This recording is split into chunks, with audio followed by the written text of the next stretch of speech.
क्या गाजा पट्टी अब पूरी तरह इजरायली नियंत्रण में आने वाली है? इजरायल के प्रधानमंत्री बेंजामिन नेतन्याहू ने साफ तौर पर कह दिया है, अब लड़ाई का अगला मकसद है गाजा के पूरे क्षेत्र पर कब्जा करना। सोमवार को जारी एक वीडियो संदेश में नेतन्याहू ने कहा, लड़ाई बेहद तीव्र है, लेकिन हम प्रगति कर रहे हैं। हमारा लक्ष्य है गाजा पट्टी के हर इंच पर नियंत्रण। ये बयान ऐसे वक्त में आया है जब इजरायली सेना ने गाजा के दक्षिणी हिस्से में स्थित खान यूनिस और उसके आसपास के इलाकों के लोगों को इलाका खाली करने का आदेश दे दिया है। सेना ने साफ कर दिया है कि ये इलाके अब खतरनाक युद्ध क्षेत्र माने जाएंगे।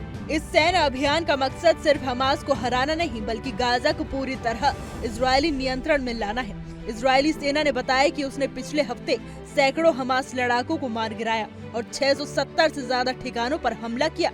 गाजा में मौजूद स्वास्थ्य अधिकारियों का कहना है कि इन हमलों में सैकड़ों आम नागरिकों की भी जान गई है। इस बीच एक और बड़ा बयान सामने आया है। बेंजामिन नेतन्याहू ने पहली बार ये स्वीकार किया कि उन्होंने गाजा में मानवीय सहायता फिर से शुरू करने का निर्णय अंतर्राष्ट्रीय दबाव के कारण लिया। नेतन्याहू ने कहा कि उनके सबसे करीबी सहयोगियों ने भूख से जूझते लोगों की तस्वीरों पर गहरी चिंता जताई थी।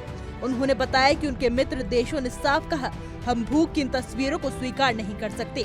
अगर आपने हालात नहीं सुधारे तो हमारा समर्थन कमजोर पड़ सकता है।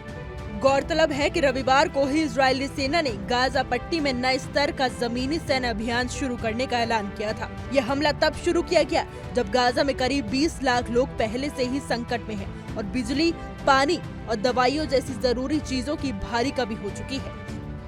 ये ताज़ा हमले इजरायल की उस रणनीति का हिस्सा है जिसके तहत वो हमास पर अपनी शर्तों पर नया युद्ध विराम समझौता स्वीकार करने का दबाव बना रहा है। लेकिन इन हमलों की इंसानी कीमत बहुत भारी होती जा रही है। आम लोगों की जानें जा रही हैं और संकट अब सिर्फ सैन्य नहीं, पूरी मानवता का सवाल बनता जा रहा है। हमारी आज की रिपोर्ट में बस इतना ही। कैसा लगा आपको हमारा वीडियो? कमेंट करके जरूर बताइएगा।